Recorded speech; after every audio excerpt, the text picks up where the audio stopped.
2 de octubre de 2015. En algún rincón olvidado entre las sierras de Sinaloa, allí donde la autoridad del Estado dejaba de tener sentido y la existencia misma quedaba sujeta al capricho de hombres con armas, donde un camino de terracería podía conducir lo mismo a la fortuna que a la muerte. Kate del Castillo avanzaba hacia un encuentro que lo mismo podía transformarse en un proyecto cinematográfico, en una puñalada por la espalda o en su propia sepultura. Quien la esperaba al final de ese camino no era un ejecutivo de cine con un contrato bajo el brazo, ni un realizador con un guión entre las manos, ni un funcionario con corbata buscando una fotografía. Era Joaquín El Chapo Guzmán en persona, el prófugo que encabezaba todas las listas de los más buscados del mundo entero, el hombre que había sabido transformar el terror ajeno en un imperio propio, el que había hecho del miedo una moneda de cambio y de la sangre un instrumento de gobierno. Y aún así, por extraño que parezca, aquella no fue la noche que dio inicio a su ruina. El derrumbe de Kate había arrancado mucho tiempo atrás. Años antes, en el interior de un hogar donde el espanto no venía empuñando un rifle, sino cargando el apellido de un marido respetado. Porque mucho antes de sentarse cara a cara con el capo que tenía hipnotizado al planeta entero, ella ya había conocido en carne propia, en su propia piel, lo que significaba permanecer cautiva dentro de su propia vida cotidiana, prisionera sin barrotes visibles. Eso es precisamente lo que casi ninguna voz se atrevió a relatar cuando el país entero se lanzó en manada a destrozarla. Se omitió decir que tras la figura de la mujer capaz de retar a gobiernos enteros latía una herida antigua, una marca abierta que nunca terminó de cerrarse, una cicatriz que nació en un matrimonio donde, de acuerdo con su propia declaración, lo que comenzó como amor terminó descomponiéndose lentamente en humillaciones, en dominio y en puro pavor. Tampoco contaron que, cuando en enero de 2012 disparó aquel mensaje explosivo en el que aseguraba tener más confianza en el Chapo que en los gobernantes corrompidos, no estaba simplemente hablando una artista buscando provocar para llamar la atención, sino una mujer quebrada por dentro, agotada hasta el último aliento, harta hasta el cansancio extremo de las caretas que usa el poder para disimular su podredumbre. Y se olvidaron igualmente de señalar que, cuando todo estalló tras aquella reunión clandestina en la sierra y la publicación del reportaje el 9 de enero de 2016, el relato dejó de ser el de una celebridad coqueteando peligrosamente con el precipicio para mutar en algo bastante más sombrío y siniestro. Una persecución en regla, un escarnio colectivo, una demolición meticulosamente orquestada a la vista de todos, con público y aplausos. Hoy vas a conocer 4 verdades que pocas veces se cuentan juntas. La primera, ¿de qué manera una estrella que nació entre comodidades y privilegios, con todo aparentemente resuelto, acabó prisionera de un vínculo que poco a poco la fue desdibujando por dentro, borrándola sin que casi nadie a su alrededor lo notara siquiera? La segunda, ¿qué sucedió en realidad, lejos de los titulares, entre Kate, el Chapo y Sean Penn durante aquellas horas decisivas que torcieron por completo y para siempre su destino? La tercera, como el aparato gubernamental y la poderosa maquinaria televisiva, trabajando casi al unísono, transformaron su nombre en un espectáculo de alcance nacional, en carne fresca de entretenimiento para devorar.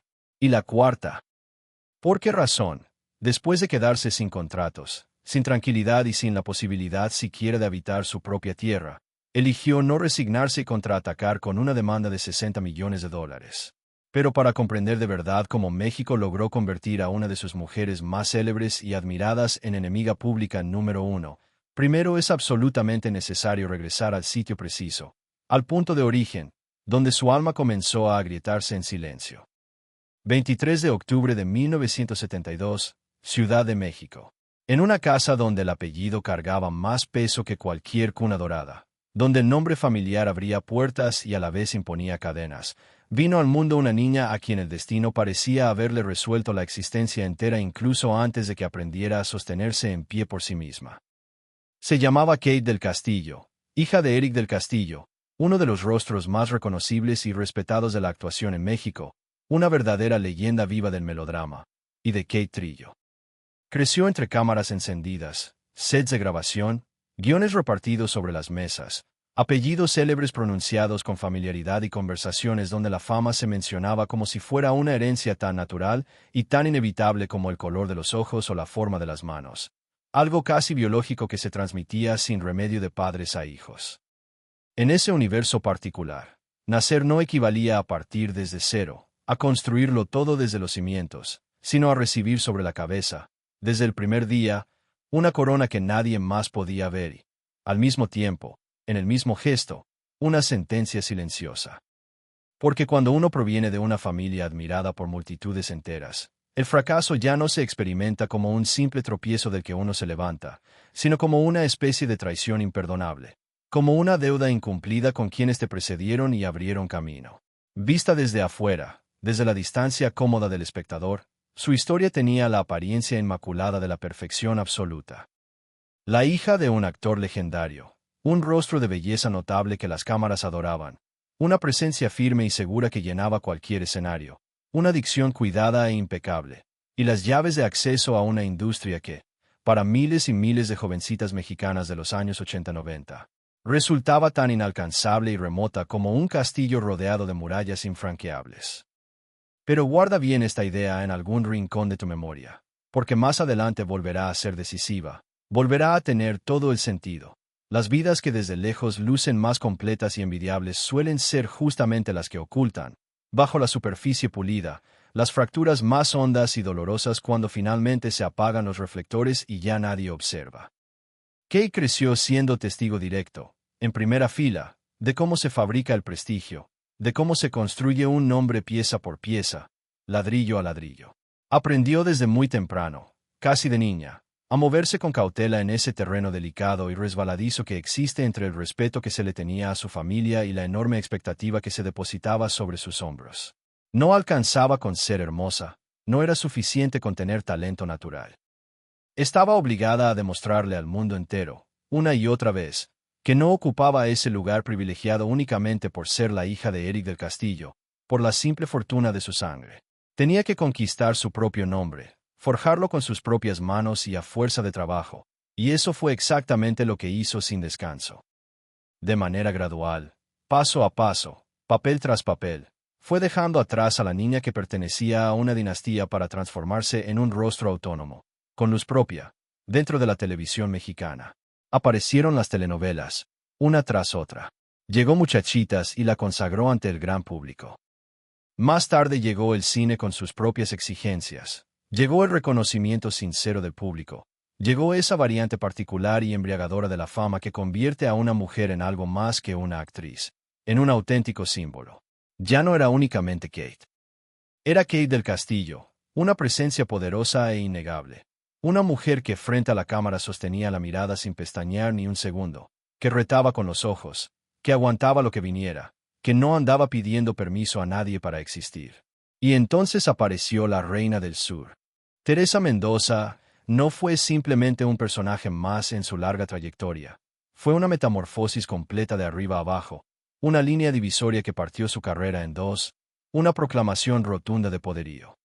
A partir de ese momento exacto, millones de personas comenzaron a reconocer en Kate la personificación viva de una mujer que no se quiebra ante nada, que sobrevive contra todo pronóstico y todas las probabilidades, que comprende a fondo la brutalidad del mundo, pese a ello, sigue avanzando con la frente bien en alto.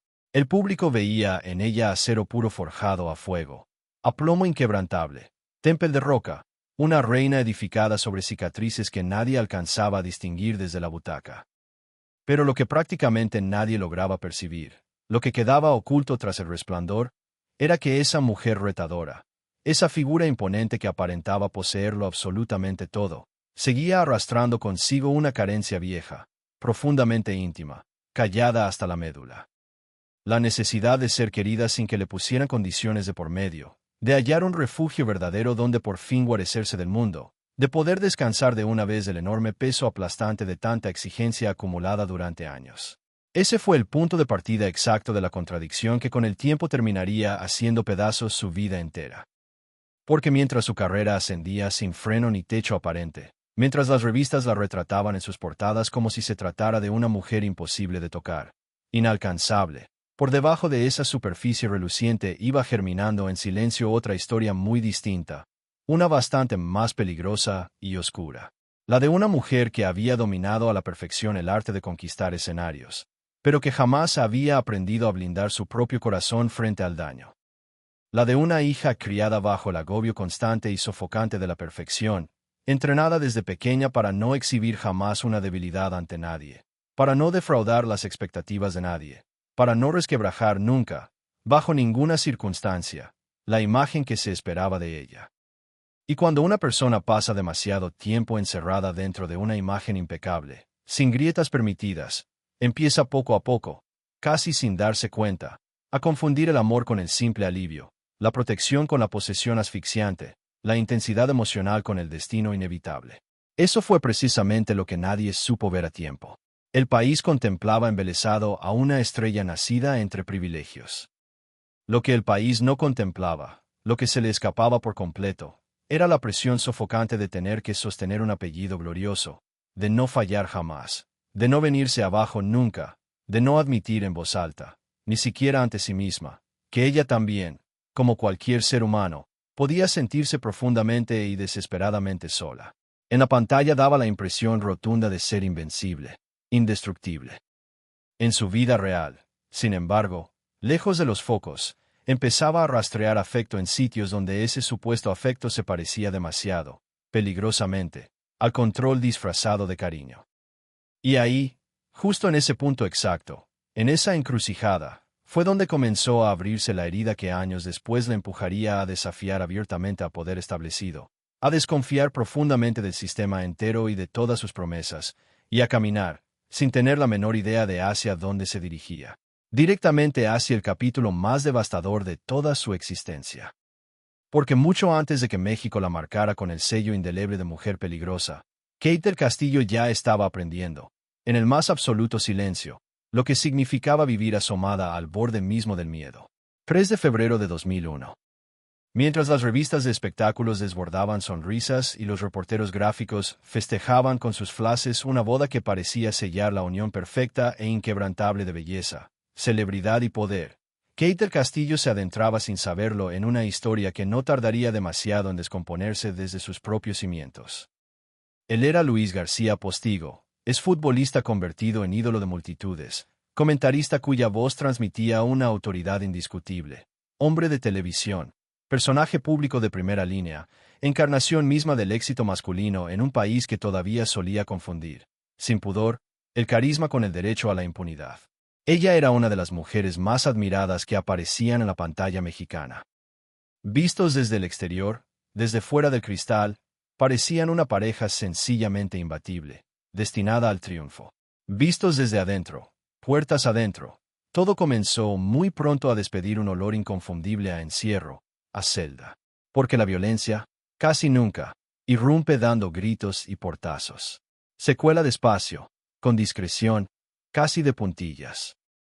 Se filtra a través de una mirada que incomoda sin razón aparente, de una frase que rebaja y hiere, de una atención obsesiva que ningún tercero alcanza nunca a percibir desde afuera, de una puerta que se cierra apenas un poco más fuerte de lo que debería, de un silencio espeso que ha dejado por completo de parecerse a la calma. Y eso fue exactamente lo que empezó a ocurrir dentro de aquella casa. No de manera repentina ni estruendosa, no de la noche a la mañana. Primero se instaló el clima enrarecido y tenso, luego apareció el miedo agazapado, y después llegó algo todavía peor que ambos, la costumbre de ese miedo, su normalización. Y cuando una mujer se habitúa al miedo, cuando lo incorpora como parte del paisaje, deja sencillamente de vivir. A partir de entonces, lo único que hace, día tras día, es sobrevivir. Kate lo relataría años más tarde con una serenidad pasmosa que resulta, en el fondo, más perturbadora que cualquier ataque de llanto desconsolado. Contó que su hogar permanecía siempre cargado de una tensión densa, que había objetos rotos esparcidos por todas partes, que el ambiente era extraño y opresivo, irrespirable, que cada jornada se parecía cada vez menos a un matrimonio y cada vez más a un campo de batalla emocional sin tregua. Y es que lo verdaderamente espantoso de la violencia no siempre reside en el golpe en sí mismo, en el impacto. En ocasiones, lo más aterrador de todo es la espera angustiante del golpe que se intuye próximo, inminente. A veces lo insoportable es no saber qué versión de la otra persona va a cruzar el umbral de la puerta esa noche, cuál de las dos caras aparecerá. A veces consiste en empezar a hablar en voz más baja, a moverse más lento, a mirar menos, a opinar menos, a respirar incluso menos, todo con tal de no detonar la siguiente explosión imprevisible. Y aquí aparece lo más brutal de todo este relato. México veía a una estrella deslumbrante y poderosa, pero esa misma estrella, cuando se apagaban las luces y caía el telón sobre el escenario, se sentía como una rehén dentro de su propia casa, en su propio refugio. Esa fue la palabra precisa, exacta, que ella misma emplearía con el paso del tiempo para nombrarlo. Rehén. No esposa, no compañera de vida, no mujer enamorada. Rehén, sin matices. Y esa palabra lo transforma absolutamente todo, lo recoloca todo. Porque una rehén no negocia jamás desde la libertad. Una rehén calcula fríamente cada movimiento antes de hacerlo. Una rehén mide cada gesto, cada palabra, cada silencio. Una rehén aprende a sobrevivir sin generar el menor ruido, sin levantar sospechas. Una rehén llega incluso al extremo, al colmo, de creer que tal vez la culpa de todo es suya, simplemente por encontrarse ahí, por no haberse ido. Eso también le sucedió a Kate, sin excepción. ¿Cómo les ocurre a tantísimas mujeres, aun cuando disponen de dinero propio, de un nombre conocido, de un trabajo independiente y de un rostro famoso reconocido en la calle? Se echó la culpa a sí misma, una y otra vez. Llegó a pensar que quizá decía algo de forma equivocada, que tal vez era ella misma quien provocaba sin querer la furia ajena, que acaso, si cambiaba un poco su comportamiento, si cedía algo más de terreno, si aguantaba apenas un poco más de tiempo en silencio, las cosas terminarían finalmente por serenarse y volver a la calma. Pero la violencia jamás se aplaca cuando encuentra obediencia del otro lado, cuando topa con sumisión. Al contrario, todo lo contrario. La violencia se robustece y crece, se convierte en rutina diaria, se transforma en método sistemático, termina por volverse identidad pura. Y a todo aquello, como si fuera poco, se sumaba la vergüenza. Esa vergüenza ancestral y profunda que el machismo inocula como un veneno bajo la piel de las víctimas. ¿Cómo iba ella a reconocer en público, ante todos, que una mujer admirada, independiente, exitosa, hija de un apellido respetado y querido, estaba siendo aniquilada lentamente de puertas adentro, en la sombra? ¿Quién le habría creído del todo, sin reservas, en aquel México de comienzos de los años 2000? Todavía no existía siquiera el vocabulario con el que hoy tantas mujeres consiguen finalmente ponerle nombre a lo que padecieron en silencio. Todavía no había nacido esa conversación pública que hoy damos tan por sentada. Todavía demasiada gente daba por hecho, sin cuestionarlo, que si no había moretones visibles a la vista, entonces tampoco había infierno alguno detrás. Pero el infierno sí estaba ahí, bien presente cada día y cada noche, agazapado en la tensión permanente, en la humillación constante y repetida, en la lenta y silenciosa pérdida de sí misma, hasta que finalmente llegó el momento límite en que ya no fue capaz de seguir mintiéndose ni un día más. Se contempló a sí misma en el espejo y no reconoció a la mujer que le devolvía la mirada desde el cristal. No vio a la actriz consagrada, no vio a la hija de Eric del Castillo, no vio a la futura reina del sur que el mundo aclamaría. Vio a alguien vencida y rota, vio a alguien que estaba a punto de desvanecerse por completo, de desaparecer. Y entonces, en ese instante, comprendió algo que terminaría salvándole literalmente la vida. Si se quedaba un solo día más en aquella casa, acabaría rompiéndose hasta el último pedazo, sin remedio. Fue entonces cuando hizo lo que hacen las mujeres cuando ya no les queda el más mínimo margen para la duda, cuando la certeza se impone. Aguardó con paciencia el instante propicio. Esperó a que se abriera una distancia suficiente.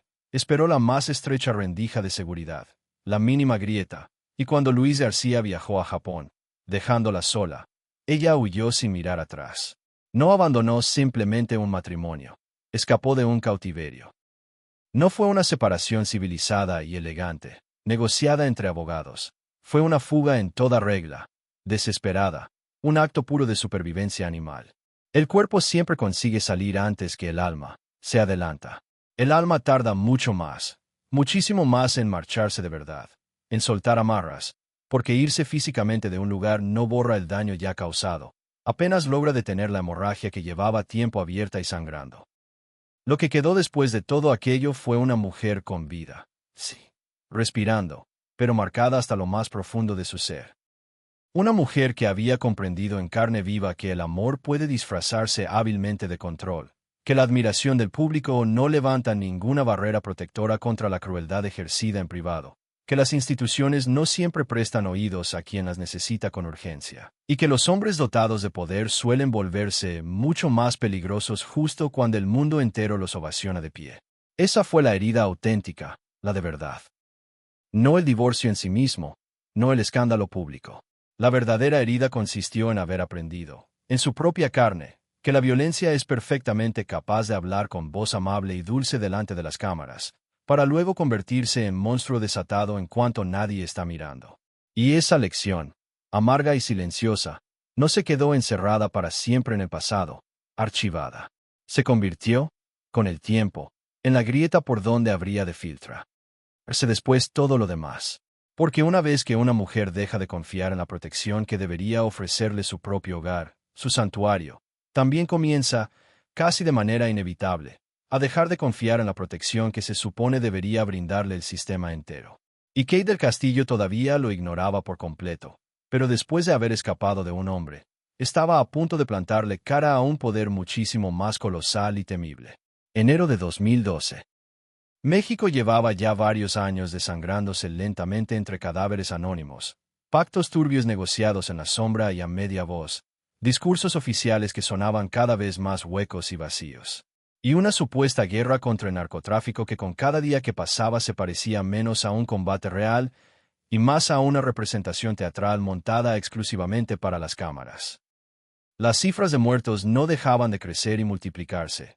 Las fosas clandestinas brotaban del suelo como una cosecha macabra. Los gobiernos prometían sin descanso restaurar el orden mientras la población entera aprendía, por necesidad, a convivir con el olor acre de la pólvora alojado de manera permanente en la garganta. Y en mitad de ese ambiente putrefacto y enrarecido, Kate del Castillo hizo algo que no tenía en absoluto la apariencia de una estrategia calculada, sino más bien de una provocación abierta, un reto lanzado al aire sin medir consecuencias, una herida que de pronto decidía hablar a voz en grito. Desde su cuenta personal de Twitter publicó un mensaje que prendió fuego al país entero de un extremo al otro. Escribió que confiaba más en Joaquín El Chapo Guzmán que en los gobiernos que se dedicaban sistemáticamente a ocultarle la verdad. No fue una frase cualquiera, dicha al pasar.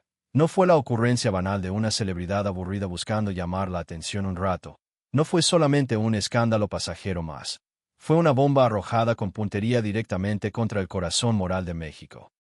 Porque en un país donde millones de personas temblaban con solo pronunciar entre dientes el nombre del capo más buscado del planeta, una actriz célebre y querida acababa de declarar abiertamente, sin ningún reparo ni filtro, que confiaba más en él que en quienes teóricamente tenían la sagrada obligación de velar por la nación y protegerla. La respuesta no se hizo esperar ni un solo segundo. Fue fulminante. Periodistas, conductores de televisión, comentaristas de toda laya, opinólogos profesionales, académicos respetados, políticos de todos los colores del espectro, absolutamente todos se le fueron encima en tropel como si hubieran estado aguardando con paciencia infinita el momento exacto para hacerla pedazos. Dijeron que estaba loca de remate, que había perdido el juicio. Dijeron que era una irresponsable sin medida. Dijeron que estaba romantizando peligrosamente al crimen organizado. Dijeron que una mujer en su posición privilegiada no tenía derecho alguno a pronunciar semejante barbaridad. Y eso también conviene tenerlo bien presente, no olvidarlo. No se indignaron únicamente por el contenido en sí del mensaje, se indignaron sobre todo y por encima de todo por el tono, por la insolencia descarada, por la osadía intolerable de una mujer conocida que se atrevió a escupirle su rabia acumulada al sistema sin haber pedido permiso a nadie de antemano. Pero para entender lo que de verdad ocurrió con aquel mensaje, lo que latía debajo, hace falta escarbar mucho más hondo, hasta la raíz. Porque cuando Kate tecleó esas palabras incendiarias, no estaba hablando solamente la actriz famosa de las portadas, estaba hablando, sobre todo, la mujer que ya había presenciado de primera mano, con sus propios ojos, cómo el poder se disfraza cómodamente de respetabilidad. Hablaba la sobreviviente de una relación en la que la violencia vestía elegantemente el traje de un hombre admirado por todos. Hablaba a alguien que ya no se creía la versión oficial de absolutamente nada, que había perdido toda fe. Para ella, las instituciones habían dejado de ser un refugio seguro para convertirse en mera escenografía de cartón, en una máscara hueca, en una forma más refinada de simulación. Y por eso aquel tuit no fue, en el fondo, Un gesto de admiración ingenua y ciega hacia un criminal sanguinario. Fue, más bien, una blasfemia política que brotaba directamente de la decepción acumulada durante años. Hay momentos clave en la vida en los que una persona herida deja de mendigar la aprobación ajena y empieza, por el contrario, a saborear el vértigo embriagador de desafiar de frente al mundo entero. Eso fue justamente lo que le pasó a Kate. La niña del apellido respetable, la estrella consagrada de la televisión, la mujer que se suponía debía conducirse siempre con elegancia, mesura y prudencia ejemplares. Todo aquel molde estrecho empezó a quedarle insoportablemente apretado, asfixiante. Y entonces apareció una tentación más peligrosa todavía que el amor, más peligrosa que la fama misma, más peligrosa incluso que el propio miedo. La tentación irresistible de rozar con las puntas de los dedos una verdad prohibida, de asomarse a mirar precisamente ahí donde nadie quería poner los ojos, de aproximarse a un personaje que condensaba en sí mismo, como muy pocos en toda la historia reciente, la violencia, el poder, el mito y la contradicción de México entero metidos dentro de un solo cuerpo de carne y hueso. Ahí entra en escena el otro elemento decisivo de toda esta trama enmarañada. La ficción ya había comenzado tiempo atrás a contaminar la realidad, a filtrarse silenciosamente en ella hasta confundirse. En La Reina del Sur, Kate había encarnado a Teresa Mendoza, una mujer que lograba sobrevivir contra todo en un universo construido a base de sangre derramada, ambición desmedida y traiciones a cada paso. A los ojos del público devoto, aquel personaje no se limitó simplemente a hacerla más famosa. La transformó por completo, de raíz. Le otorgó una aura distinta, más dura, más retadora, más peligrosa y magnética. Y en algún punto del camino, esa imagen poderosa cruzó la frontera invisible y llegó también a un mundo que no se rige en absoluto por libretos ni guiones, sino por el lenguaje seco de las armas. Joaquín Guzmán la veía en la pantalla, sabía perfectamente quién era ella, y le fascinaba sin remedio esa combinación de belleza, fama y desafío abierto. Pero sobre todo, por encima de todo, le seducía algo bastante más íntimo y profundo. Kate había dicho en voz alta, sin tapujos ni miedo, exactamente lo que tantos otros se limitaban a murmurar temerosamente en privado, a escondidas y entre susurros. Lo que vino a continuación no se desencadenó de un día para otro, de golpe. Las historias auténticamente trágicas jamás avanzan a sacudidas bruscas e imprevistas. Progresan más bien por invitación, por curiosidad, mediante pequeños pasos sucesivos que parecen perfectamente controlables, manejables, hasta el preciso instante en que dejan de serlo por completo. Primero fue el escándalo desatado por el mensaje, la primera explosión, luego vino el eco prolongado y persistente de ese mensaje, que no se apagaba. Y después fue surgiendo poco a poco la idea de que quizá, algún día no muy lejano, aquella provocación inicial podía transformarse en algo de mucho mayor calado y peso, un contacto real. Una conversación franca, un proyecto concreto, una puerta abierta de par en par hacia la mente del hombre más perseguido de todo el continente americano. Para 2014, mientras las autoridades mexicanas seguían empecinadas y obsesionadas con proyectar hacia afuera una imagen de fuerza y control absolutos, las primeras comunicaciones que giraban en torno a Kate ya empezaban discretamente a estar bajo vigilancia. En junio de 2015, su encuentro con el abogado de Guzmán en San Ángel no fue ni un accidente fortuito, ni una simple excentricidad de celebridad caprichosa. Fue el momento exacto, el punto de inflexión, en que la rebeldía dejó de ser puro discurso y palabras al viento para convertirse en una ruta trazada con firmeza, en un camino concreto bajo sus pies. A partir de ese punto, ya no se trataba únicamente de una actriz enfurecida y dolida con el gobierno. Se trataba de una mujer convencida hasta la médula de los huesos de que podía adentrarse exactamente donde nadie más se había atrevido jamás a entrar y salir de allí cargando consigo una historia imposible, irrepetible. Ese fue su error más profundamente humano, el más comprensible, creer que podía acercarse al corazón mismo del monstruo sin terminar ella misma convertida en presa de otros monstruos al acecho. Porque una cosa era retar al poder cómodamente, a salvo, desde el otro lado de una pantalla. Y otra muy distinta, abismalmente distinta, era ponerse a tocar con las manos sus cables enterrados, los que nadie debía tocar bajo ningún concepto. Y Kate del Castillo, sin terminar de ser del todo consciente de la magnitud de su acto, acababa de poner en marcha una maquinaria implacable que no olvidaba nunca los insultos recibidos, que no perdonaba jamás las insolencias, y mucho menos aún cuando éstas venían envueltas en el rostro hermoso de una mujer famosa y desafiante. El tuit había sido apenas la chispa inicial. Lo que se aproximaba a continuación, inexorable, sería el incendio devorándolo absolutamente todo a su paso. 2 de octubre de 2015. La avioneta descendió con dificultad sobre una franja estrecha de tierra extraviada entre montañas, allí donde la ley mexicana ya no significaba absolutamente nada, ni una palabra. No había alfombra roja extendida para recibirla, no había guardaespaldas de producción cuidando cada detalle, no había fotógrafos esperando ansiosos el momento del retrato. Había hombres armados, muchos de ellos, demasiados. Rostros endurecidos por la intemperie y la vida a la dura, sin concesiones, rifles colgando pesadamente sobre el pecho, camionetas cubiertas por completo de una gruesa capa de polvo, y una atmósfera tan densa y cargada que casi podía respirarse como si fuera humo espeso entrando en los pulmones. Kate del Castillo había cruzado, sin posibilidad de retorno, una puerta invisible. Del otro lado no aguardaba el glamour prometido de una producción ambiciosa, sino el corazón mismo, palpitante y oscuro, del miedo en su estado más puro. Hasta ese preciso instante, ella todavía conseguía a duras penas convencerse de que todo aquello respondía a una lógica profesional comprensible. Un proyecto serio, una historia imposible de conseguir por otros medios, la oportunidad irrepetible y única de mirar cara a cara, a los ojos, al hombre que tenía de rodillas al Estado mexicano entero, y de transformar después ese acceso privilegiado en cine. Pero las tragedias de verdad, las grandes, casi nunca anuncian con antelación el momento exacto en que dejan de ser una apuesta calculada y se convierten, silenciosamente, en una trampa ya cerrada a sus espaldas. Y para Kate, esa frontera tenue comenzó a difuminarse y a borrarse en cuanto vio aparecer en persona a Joaquín El Chapo Guzmán, con esa mezcla particular inquietante de cordialidad y amenaza latente que solo poseen los hombres acostumbrados a decidir, con un simple gesto de la mano, quien sigue vivo y quien desaparece para siempre de la faz de la tierra. La escena resultaba absurda y siniestra al mismo tiempo, casi irreal.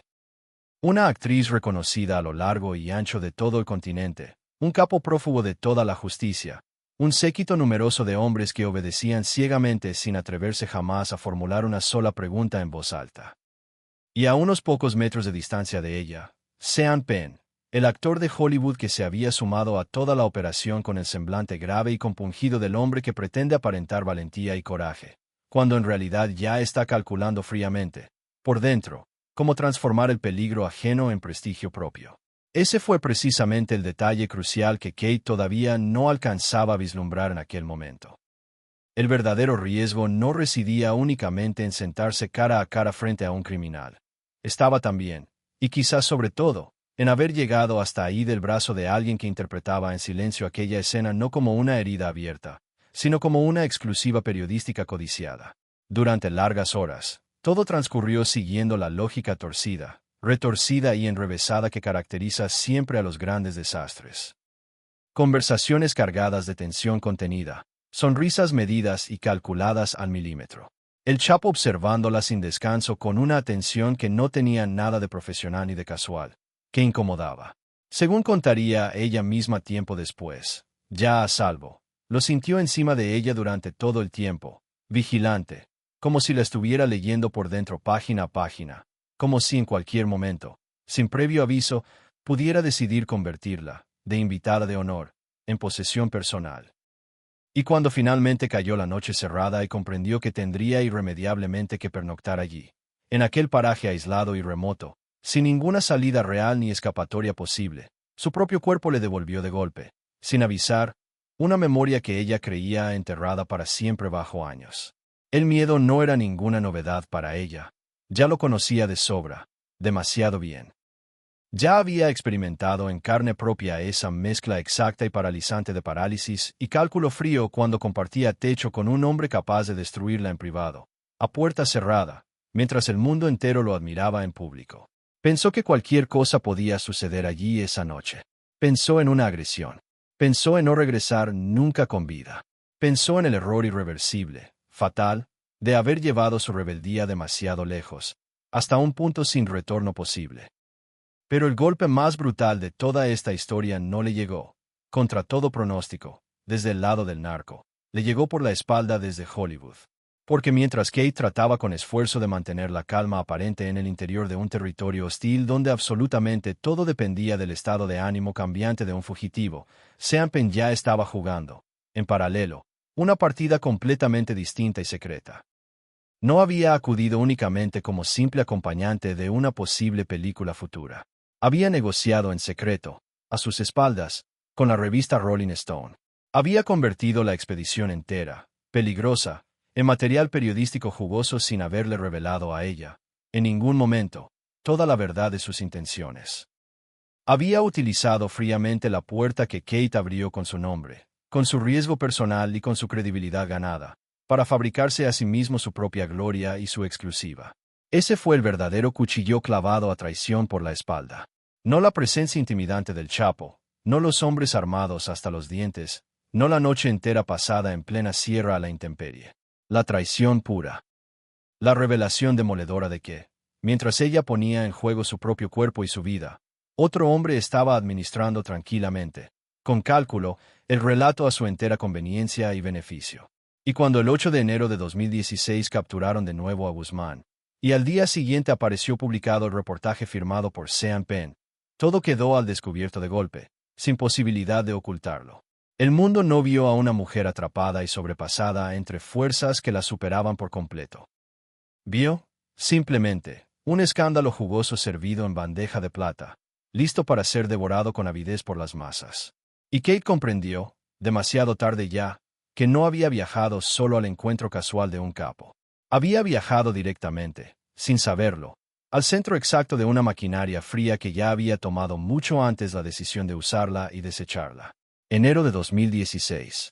Joaquín Guzmán acababa de ser recapturado y México necesitaba con urgencia desesperada un espectáculo que ofrecer. No justicia, ¿verdad que no? No. Tampoco una explicación seria y de fondo sobre cómo un hombre que se había fugado del penal de máxima seguridad del Altiplano en julio de 2015, por un túnel, había logrado moverse otra vez con total libertad por el país a sus anchas, como si el estado entero fuera una mera puerta giratoria sin cerrojos. Lo que en realidad necesitaban con apremio era otra cosa muy distinta. Un rostro concreto, un nombre propio, una mujer famosa y conocida sobre la cual descargar todo el veneno acumulado durante meses de un sistema profundamente humillado y en evidencia. Y entonces eligieron, con frialdad, a Kate del Castillo. Hay algo que conviene que guardes muy bien en la memoria, que no se te olvide, porque es justo aquí donde la historia deja de ser un simple escándalo más de farándula para convertirse en una operación de castigo deliberada y en toda regla. Reunirse con un fugitivo no equivalía de manera automática, ni lógica a convertirse en delincuente. Pero a esas alturas del juego eso ya no tenía la menor importancia para nadie. Lo único que de verdad importaba era construir cuanto antes una narrativa que resultara útil y conveniente. El gobierno de Enrique Peña Nieto venía cargando penosamente sobre sus hombros el peso insoportable del escándalo de la Casa Blanca, el desprestigio devastador e imborrable de Ayotzinapa, la erosión brutal y acelerada de toda su legitimidad, la sospecha permanente y enquistada de corrupción, cinismo y encubrimiento sistemático. Necesitaban a toda costa, como fuera, una cortina de humo lo suficientemente densa y potente como para tapar siquiera por un momento el hedor insoportable que despedía el sistema entero. Y Kate apareció justo en el momento exacto, con el enemigo perfecto, el más temido, adherido firmemente a su nombre, el Chapo. La maquinaria se puso en marcha con una frialdad que congela la sangre en las venas.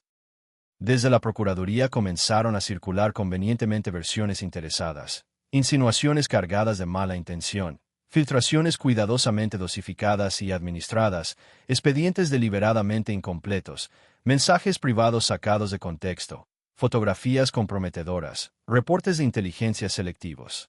No buscaban en absoluto esclarecer nada, ninguna verdad. Buscaban contaminar, ensuciar, transformar cada dato neutro en una sospecha grave, cada silencio prudente en una confesión tácita, cada contacto en una complicidad probada y firme. De pronto, de la noche a la mañana, la actriz ya no era presentada ante la opinión pública como una mujer que había quedado atrapada entre su propia rebeldía, un capo del narcotráfico y la ambición desmedida de Sean Penn. No, ya no. Ahora era retratada como una pieza oscura y siniestra dentro del engranaje criminal mismo. Una mujer presuntamente vinculada al dinero sucio de narcotráfico, una figura seducida y embriagada por el poder de un fugitivo, una mexicana caída en desgracia por culpa exclusiva de su propia arrogancia desmedida. Y ahí fue donde apareció, mostrando los dientes, el componente más cruel y rastrero de toda esta cacería humana, la misoginia descarnada. Porque a los hombres se les permite, sin problema, coquetear con el peligro y salir luego retratados como audaces aventureros valientes. A las mujeres, jamás, nunca. A las mujeres se las sexualiza sin pudor, se las reduce a un objeto, se las ensucia hasta dejarlas irreconocibles ante el espejo. La televisión, los periódicos, los programas de espectáculos y las mesas de debate político empezaron todos a la vez a repetir, como un coro, la misma melodía envenenada. Que si era su amante secreta, que si estaba locamente fascinada con él, que si había cruzado una línea moral imperdonable e irreversible, que si una mujer decente y de bien jamás en la vida habría hecho algo semejante. México no quería en el fondo entender lo que de verdad había ocurrido, los matices. México quería verla arder lentamente en la hoguera pública. Los golpes que recibía sin tregua no eran físicos, no dejaban marcas en la piel, pero seguían exactamente el mismo patrón insidioso que ella ya conocía demasiado bien de antes.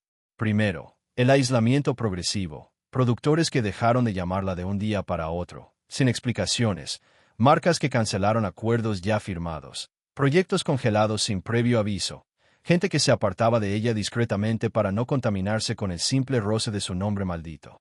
Después, la intimidación constante, el temor permanente a que su situación legal cambiara de un momento a otro, sin garantías. El miedo muy real y fundado de regresar a México y pasar súbitamente de testigo a sospechosa formal. El pánico cerval a ser sometida a un arraigo de hasta 80 días, enterrada viva dentro de un procedimiento legal diseñado no para proteger derecho alguno, sino para quebrar voluntades hasta hacerlas ceder por agotamiento. Y finalmente, el golpe definitivo, la destrucción de la identidad misma. Kate ya no era Kate, la persona. Era el caso Kate, el escándalo Kate, la mujer del Chapo, el trofeo perfecto y reluciente de una humillación de alcance nacional. Eso fue lo más perverso de todo el asunto. El país tomó una historia compleja, llena de matices, de claroscuros y de víctimas reales, y la redujo deliberadamente, con mala fe, a una caricatura útil y digerible. Nadie quería escuchar que ella misma había denunciado abiertamente sentirse traicionada y usada. A nadie le interesaba lo más mínimo detenerse a reflexionar con calma sobre la manera turbia en que sus mensajes privados fueron expuestos sin pudor a la luz pública. Nadie quería discutir siquiera si acaso el Estado tenía verdaderamente derecho a filtrar información reservada y confidencial con el único fin de destruir a una ciudadana antes de haber probado absolutamente nada en su contra ante un juez. Resultaba mucho más rentable, más jugoso, verla como el símbolo perfecto del exceso, de la imprudencia, de la caída estrepitosa y merecida, porque de ese modo el sistema podía fingir cómodamente una pureza inmaculada mientras señalaba con el dedo acusador a una sola mujer, como si ella tuviera que cargar ella sola sobre sus hombros con toda la suciedad de una nación entera. Kate lo comprendió, una vez más, demasiado tarde. El hombre del que había escapado en el pasado la había mantenido encerrada físicamente entre cuatro paredes, en silencio. El Estado hacía ahora exactamente lo mismo con ella, idéntico, pero a plena luz del día, sin esconderse, con millones de espectadores como testigos mudos y con la complicidad activa y entusiasta de cámaras, titulares y comentaristas. Antes había sido una rehén en su propia casa, ahora era una rehén de la narrativa pública de un país entero, expuesta. Y así se cerró, con un chasquido, el círculo más brutal y cruel de toda su vida. La actriz que creyó estar desafiando al poder establecido descubrió en carne propia, dolorosamente, que el poder no siempre responde con argumentos ni con leyes. A veces, simplemente, responde con un linchamiento colectivo y feroz. A veces ni siquiera necesita molestarse en esposarte físicamente. Le basta y le sobra con exhibirte una y otra vez, sin descanso, hasta que todos terminen convencidos de que merece ser destruida sin remedio. Hay guerras que no concluyen del todo cuando cae al fin la última acusación. Terminan mucho tiempo después, en la sombra, Cuando el cuerpo agotado de la víctima ya no soporta ni una humillación más sobre sus espaldas, cuando la familia entera empieza a enfermar de puro miedo y angustia, cuando el silencio impuesto termina convirtiéndose en una forma cruel de exilio interior. Eso fue justamente lo que ocurrió con Kate del Castillo después del escándalo, porque mientras los titulares seguían vendiendo morbo a granel sin saciarse y los comentaristas continuaban alimentando el espectáculo sin descanso ni piedad, en algún lugar mucho más íntimo, callado y doloroso, el daño ya estaba cobrando un precio todavía más alto y silencioso. No solo lo estaba pagando ella en soledad, lo estaba pagando también, sin merecerlo, su propia sangre, los suyos. En California, lejos de casa, Kate trataba de mantenerse en pie como podía mientras observaba, impotente y atada de manos, como su nombre se transformaba ante el mundo en puro sinónimo de sospecha y delito. No podía regresar a México con tranquilidad, con paz. No podía caminar libremente por las calles de su propio país sin preguntarse con angustia si en cualquier momento el mismo sistema que ya la había expuesto ante todos iba a intentar encerrarla también tras las rejas. Esa incertidumbre permanente y corrosiva la fue partiendo lentamente en dos por dentro. Pero al otro lado de la frontera, en la casa de sus padres, la herida adoptaba otra forma muy distinta, más lenta, más silenciosa, más cruel todavía si cabe. Eric del Castillo, el hombre que durante décadas enteras había encarnado en la pantalla la firmeza, la autoridad indiscutible y el temple inquebrantable, comenzó a vivir una pesadilla real que no podía resolver ni con discursos elocuentes ni con dignidad pública. Su hija era tratada por todos como si fuera una criminal de alcance nacional, una delincuente. Las cámaras perseguían sin tregua ni respeto a toda la familia. Las preguntas eran siempre, machaconamente, exactamente las mismas. El juicio mediático no descansaba ni un solo instante, día y noche, y un hombre ya entrado en años, con el peso acumulado de toda una vida sobre los hombros cansados, tuvo que aprender a la fuerza a contemplar cómo destruían públicamente a su hija sin poder hacer absolutamente nada para detenerlo con sus propias manos. Eso lo fue quebrando lentamente por dentro, resquebrajándolo, porque hay dolores que no matan de golpe, de un solo zarpazo, pero que van apagando el cuerpo poco a poco, gota a gota, como una vela que se consume hasta el final. El estrés sostenido, la presión constante e implacable, la angustia que no daba tregua ni descanso, las horas interminables consumidas en vela pensando en la suerte incierta que correría Kate, todo aquello se desplomó sobre él como una lluvia negra, espesa y pesada. En aquellos años difíciles se habló abiertamente del deterioro visible de su salud, de sus problemas de visión, del desgaste natural de un hombre que ya había entrado de lleno en una etapa frágil y delicada de su existencia y que, aun así, contra todo, tuvo que ponerse de pie con esfuerzo para defender a su hija frente a un país entero volcado en su contra. No lo hizo desde la comodidad de un sillón, ni a salvo. Lo hizo desde el dolor más profundo y desgarrador, y sin embargo no retrocedió ni un solo paso, ni un milímetro. Eric habló, alzó la voz, defendió a Kate con uñas y dientes ante quien hiciera falta, la llamó víctima sin titubear ni avergonzarse, declaró públicamente que todo México lo sabía perfectamente bien, y pronunció una frase que retrató la dimensión exacta y descomunal del desastre mejor que 100 análisis políticos juntos. Llegó al extremo doloroso de agradecer públicamente que el Chapo no le hubiera hecho ningún daño a su hija. Imagínate por un momento el tamaño descomunal, monstruoso, de esa humillación. Un padre mexicano, un actor respetado y querido por generaciones enteras, un hombre de otra época y otros códigos, terminando por comparar abiertamente la conducta de un capo prófugo de la justicia con la de un gobierno legalmente constituido, y hallando, para su desgracia, más decencia y humanidad en el primero que en el segundo. Ahí ya no quedaba siquiera espacio para la ironía amarga. Lo único que quedaba en pie era la ruina más absoluta y desnuda. Luego llegó por fin el golpe que, en teoría, sobre el papel, debía repararlo todo y devolver la calma. El 19 de febrero de 2017, después de revisar minuciosamente más de 200 pruebas, la Procuraduría no tuvo más remedio, sin salida, que cerrar la investigación abierta. No encontraron el menor rastro de dinero ilegal ni en las cuentas personales de Kate ni en la empresa Tequila Honor. No fueron capaces, por más que lo intentaron, de sostener el relato con el que la habían triturado sin piedad ni descanso durante meses enteros. La ley, al final del largo camino, no logró convertirla en culpable de nada. Pero aquella absolución tardía no le devolvió los contratos que ya había perdido para siempre. No borró de golpe el miedo que se le había metido hondo en los huesos. No le restituyó a su familia los años de desgaste y sufrimiento acumulados. No le devolvió la paz arrebatada. Por eso, cuando el 21 de diciembre de 2018 Kate regresó por fin a México, no volvió como una mujer derrotada y rota. Volvió como alguien que había logrado, contra todo, sobrevivir al intento deliberado y orquestado de demolición. No regresó para pedir perdón a nadie por nada. Regresó para mirar de frente, sin bajar la vista, al país entero que había querido enterrarla viva, porque a esas alturas ya lo había comprendido absolutamente todo, sin ilusiones. El escándalo no había sido, en realidad, más que la superficie visible de las cosas, la punta del iceberg. El verdadero precio de haber sobrevivido era aprender a caminar el resto de su vida cargando una cicatriz que ya nunca, jamás, terminaría de cerrarse del todo. 21 de diciembre de 2018.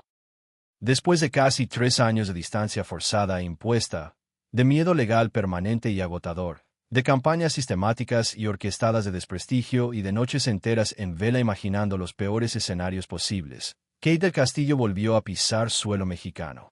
Pero no regresó, como muchos esperaban, como regresa una mujer vencida y humillada. No volvió con la cabeza gacha, no volvió a pedir perdón ante las cámaras, no volvió a suplicar que la dejaran en paz de una vez por todas y para siempre. Volvió cargando otra cosa muy distinta, mucho más poderosa. Volvió con la memoria intacta y afilada, volvió con rabia acumulada durante años, volvió con una herida demasiado grande y abierta como para seguir fingiendo cómodamente que no existía. Porque a esas alturas de la historia ya había aprendido la lección completa, hasta la última coma, sin que se le escapara nada. El problema nunca había sido solamente haber entrado en contacto con la historia equivocada en el momento equivocado. El verdadero problema, el de fondo, fue que un país entero necesitó convertirla en ejemplo aleccionador para los demás, en advertencia pública para que ninguna otra osara, en sacrificio ofrecido en la plaza pública. Kate ya no estaba luchando únicamente por limpiar su nombre manchado y ensuciado. Estaba luchando ahora por algo mucho más íntimo y mucho más feroz, el derecho sagrado a contar su propia versión de los hechos antes de que otros terminaran de sepultarla del todo bajo toneladas de mentiras, insinuaciones venenosas y morbo barato. Por eso su regreso no fue en absoluto un punto final, un cierre resignado. Fue el inicio decidido del contraataque. Ese mismo periodo marcó el arranque de una batalla legal tan ambiciosa como cargada de simbolismo profundo. $60 millones. Esa fue la cifra contundente con la que decidió devolverle el golpe al aparato que, según su firme postura, la había perseguido sin descanso ni piedad. Había filtrado deliberadamente sus mensajes privados, había utilizado a la prensa como herramienta para deformar la verdad a su antojo y conveniencia, y la había convertido en un trofeo del escarnio nacional para ser exhibido. No se trataba únicamente de dinero, de una cifra. Era una acusación moral en toda regla, contundente. Era una manera firme de proclamar a los 4 vientos que el daño causado sí tenía un precio que pagar, aunque la dignidad perdida por el camino no pudiera volver a comprarse jamás con ninguna suma. Y aquí reside, justamente, lo verdaderamente importante de todo. Kate no presentó aquella pelea legal como el berrinche caprichoso de una celebridad ofendida en su orgullo herido. La planteó, con inteligencia, como una denuncia frontal y directa contra todo un sistema corrompido, contra funcionarios concretos que, desde su cómoda y blindada posición de poder, habrían utilizado expedientes, filtraciones y sospechas infundadas para destruir a una mujer sin que mediara una sentencia judicial, sin pruebas concluyentes de ningún tipo y sin un derecho real y efectivo a defenderse en condiciones mínimas de igualdad. Ya no hablaba la actriz escandalosa que tantos habían querido ver y vender. Hablaba la sobreviviente curtida, la mujer que una vez escapó de una casa donde el miedo la vigilaba de cerca cada noche y que ahora tomaba la decisión plenamente consciente de no callarse nunca más frente a un Estado que había pretendido inmovilizarla y silenciarla exactamente del mismo modo. En paralelo a toda aquella ofensiva, vino otra jugada de importancia absolutamente crucial. Recuperar el relato perdido, arrebatarle la historia a quienes la habían contado siempre a su entera conveniencia e interés. Así fue como nació su docuserie, el intento deliberado y valiente de reconstruir desde dentro, desde su propia voz, aquel episodio que la prensa había reducido a un puñado de titulares fáciles, sensacionalistas y vendibles. Ya no sería nunca más la mujer observada y juzgada por los demás desde afuera. Sería por fin la mujer que explica con sus propias palabras lo que vivió. Ya no sería el rostro mudo sobre el cual otros proyectaban a su antojo sus fantasías de crimen, de deseo o de traición. Sería la voz firme que ordena los hechos uno a uno, en su justo lugar, que nombra sin temblar ni dudar a los responsables verdaderos y que saca por fin a la luz las zonas oscuras que antes otros se habían encargado cuidadosamente y con malicia de borrar del mapa. Pero no confundas, de ningún modo, todo esto con una victoria limpia y rotunda, sin manchas. Las victorias limpias prácticamente no existen. Son una rareza, en historias tan turbias como esta. Aunque los procesos legales avanzaran con lentitud, aunque la investigación oficial terminara finalmente sin probar nada de lo que tantos habían insinuado con saña durante meses, aunque ella siguiera trabajando, produciendo y actuando con aparente normalidad, la cicatriz no desapareció jamás del todo. Hay linchamientos que no concluyen y se cierran cuando se cae al fin una acusación. Concluyen mucho después, mucho más tarde, si es que alguna vez llegan de verdad a concluir del todo. Dejan tras de sí residuos imborrables. Dejan sospechas flotando indefinidamente en el aire enrarecido. Dejan una parte entera del alma viviendo para siempre, sin descanso, en permanente estado de defensa y alerta. Esa es, en el fondo, la verdadera herencia amarga de toda esta historia. No la de una actriz frívola que se acercó demasiado al peligro por pura imprudencia e inconsciencia. No la de una mujer devorada finalmente por su propia ambición desmedida y ciega, sino la de alguien que escapó primero, con vida, de la violencia íntima ejercida puertas adentro, en silencio, después, de la manipulación calculada y fría de hombres poderosos que la usaron. Y finalmente, contra todo pronóstico, del intento deliberado de aniquilación pública orquestado por todo un sistema en su contra. La fama puede sobrevivir, es cierto, a un escándalo por grande que sea. La carrera puede volver a levantarse desde las cenizas con esfuerzo. Incluso el nombre propio manchado puede llegar a limpiarse poco a poco con el paso lento del tiempo. Pero hay humillaciones públicas que dejan una marca mucho más profunda e indeleble que cualquier condena dictada por un tribunal de justicia.